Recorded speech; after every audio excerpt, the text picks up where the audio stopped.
Hello' everyone, কি খবৰ? আপোনালোকৰ নিশ্চয় সকলো ভালে আছে। আজি কিছুদিনৰ আগতে মই এটা বালি ফিল্টাৰ বনাইছিলোঁ, যিটো ফিল্টাৰত কম সময়তে অধিক পানী ফিল্টাৰ কৰিব পাৰি তেনেকুৱা এটা ফিল্টাৰ ভিডিঅ' বনাই দেখুৱাবলৈ চেষ্টা কৰিছিলোঁ।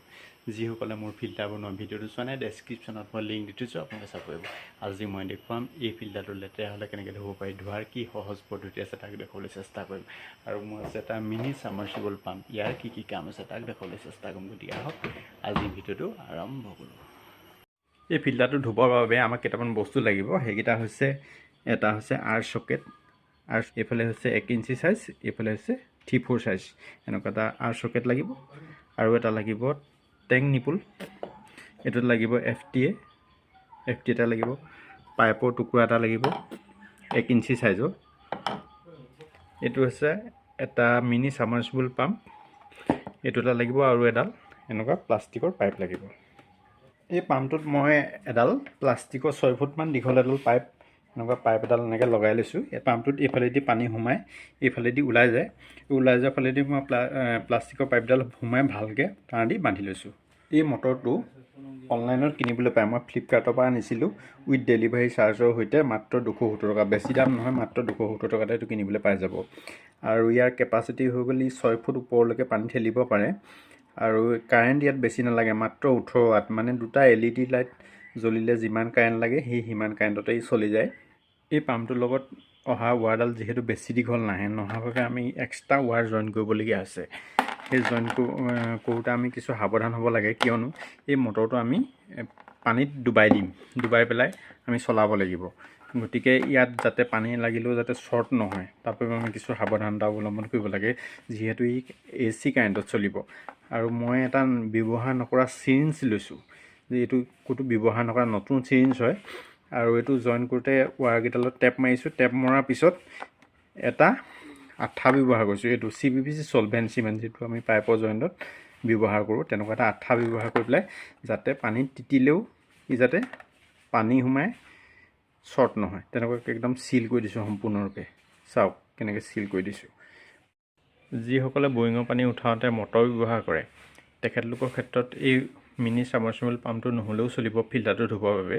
আৰু যিসকলে টিউবৱেলৰ পৰা পানী উঠায়, তেখেতলোকৰ ক্ষেত্ৰত এই মিনি ছাবমাৰ্চিবল পাম্পটো হ'লে সুবিধা হয়। এতিয়া মই এই ফিল্টাৰটোত যিখিনি লেতেৰা জাম আছে, সেই জামখিনি ওলাই যাবৰ বাবে এই ড্ৰামটোত এইখিনিতে ফুটুৱাই পেলাই এটা টেং নিপুল বহাই দিম। ড্ৰামটো এনেদৰে ফুটাই ল'লোঁ। এই টেং নিপুলটো নটটো খুলি লৈ ফিল্টাৰটোৰ ভিতৰৰ ফালৰ পৰা ফিটিং কৰি দিম। ভিতৰৰ ফালৰ পৰা এনেকৈ ভৰাই লৈ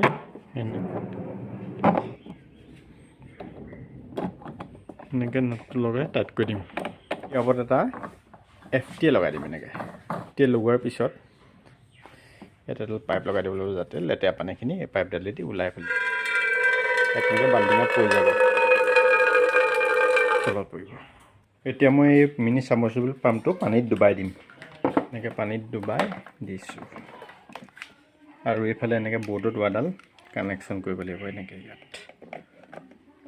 এইফালে ছুইচ অন কৰাৰ লগে লগে এইফালে এনেকৈ পানী ওলাবলৈ আৰম্ভ কৰিব। এই পাইপডাল যিহেতু সৰু 3/4 চাইজৰ, আৰু এই পাইপটো হৈছে 1 ইঞ্চি চাইজৰ, গতিকে ইয়াৰ পাইপডাল ইয়াত সোমালে মানে ৰখি নাথাকে। ৰখি নথকাৰ বাবে আমি এটা ৰিডিউচাৰ চকেট, এনেকৈ এই আৰ চকেট এটা এনেকৈ লগাব লাগিব ইয়াত। ফিল্টাৰটো বেকৱাছ দিবৰ বাবে মটৰৰ যিডাল পানী অহা পাইপ, সেই পাইপডাল আমি ফিল্টাৰটো পানী ওলোৱা পাইপডালত এনেকৈ সোমাই দিম। সোমাই দিলে এডাল টাইটকৈ লাগি গ'ল। এতিয়া মটৰৰ ছুইচটো মই অন কৰি দিম। অন কৰি দিয়াৰ লগে লগে চলি গ'ল। চলি গৈ যোৱাৰ লগে লগে এইফালে এনেকৈ মটৰত পানী আহি এইফালে এনেকৈ সোমাই গৈছে। সোমাই গৈ এইফালে বেকৱাছ হৈ যাব, আৰু এইফালে ভিতৰলৈ পানীটো এনেকৈ উঠি আহিব।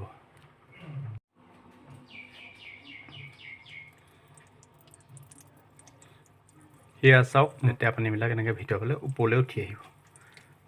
লাহে লাহে উঠি আহিবলৈ আৰম্ভ কৰিছে। এনেকৈ উঠি আহি থাকিব, আহি আহি আহি এই ফুটাটোৱেদি বাহিৰলৈ পৰি যাব।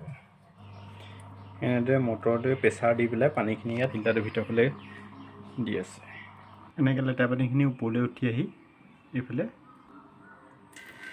লেতেৰা পানীখিনি এনেকৈ ওলাই এনেকৈ বাল্টিঙত পৰি যাব।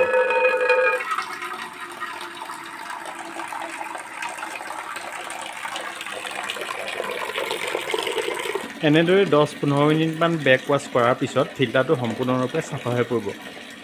আৰু ইয়াত বালিখিনি ফিল্টাৰৰ পৰা উলিয়াই ধোৱাৰ কোনো প্ৰয়োজন নাই। এনেকৈ সহজ পদ্ধতি আপোনালোকে ফিল্টাৰটো ধুব পাৰিব। লেতেৰা পানীখিনি এনেকৈ ওলাই পৰি আছে। এই মিনি ছাবমাৰ্চিবল পাম্পটো ফিল্টাৰ ধোৱাৰ ক্ষেত্ৰতে যে ব্যৱহাৰ কৰিব পাৰে তেনেকুৱা নহয়, পানী ফিল্টাৰ কৰাৰ ক্ষেত্ৰতো ইয়াৰ কাম আছে। এনেকুৱা এটা ড্ৰামত সৰহকৈ পানী গোটাই লৈ আমি এই মটৰটো এনেকৈ পানীত ডুবাই দিব লাগিব।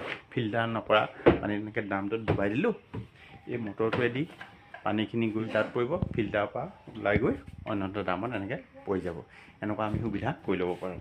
আৰু মই এই মটৰৰ পাইপডাল খহি নাহিবৰ বাবে এটা তাঁৰৰ গাঁঠি লৈছোঁ, এনেকুৱা হুক বনাই লৈছোঁ, যাতে ইয়াত লগাই দিলে এনেকৈ লাগি থাকে, খহি নাহে। এইখিনিতে এটা কথা ক'ব বিচাৰিম, নতুনকৈ ফিল্টাৰ বনোৱাৰ ক্ষেত্ৰতেই হওক আৰু ফিল্টাৰ ধোৱাৰ ক্ষেত্ৰতেই হওক, যেতিয়া আমি ইয়াক বেকৱাছ দিম, বেকৱাছ দিয়াৰ পিছত এই প্ৰথমতে লেতেৰা পানী দিয়ে, সেই লেতেৰা পানীখিনি আমি যাবলৈ দি ল'ব লাগিব। আৰু পানী পাছ কৰাকৈ ফিল্টাৰটো অলপ জাম কৰিব লাগিব। জাম কৰাৰ পিছতহে ই চফা পানী দিবলৈ আৰম্ভ কৰে। আৰু যিসকলে বৰিঙৰ পৰা মটৰেদি পানী উঠায়, তেখেতলোকে মটৰেদি পানী ইয়াত ডাইৰেক্ট ঢালিব, ঢালি পেলাই এনেকৈ পানীখিনি লেতেৰা পানীখিনি যাবলৈ দি লৈ দিয়াৰ পাছত যেতিয়া ফিল্টাৰটো জাম হ'ব, ই চফা পানী দিব। আৰু যিসকলে টিউবৱেলৰ পৰা পানী উঠায়, টিউবৱেলৰ পৰা পানী উঠোৱাসকলে কিমাননো টিউবৱেল মাৰি মাৰি পানী ইয়াত ঢালিব। গতিকে আপোনালোকে কি কৰিব, এনেকুৱা এটা মটৰ, এই মিনি ছাবমাৰ্চিবল পাম্পটো পানী ফিল্টাৰ হৈ পেলাই যেতিয়া ইয়াত পৰিব, পৰাৰ পিছত আপোনালোকৰ যদি ইয়াত ঘোলা পানী আহে, সেই ঘোলা পানীখিনিত এনেকৈ মটৰটো ডুবাই দি একেখিনি পানীকে বাৰে বাৰে ফিল্টাৰ কৰি যেতিয়া ফিল্টাৰটো জাম হ'ব, তেতিয়া চফা পানী পাব পাৰিব।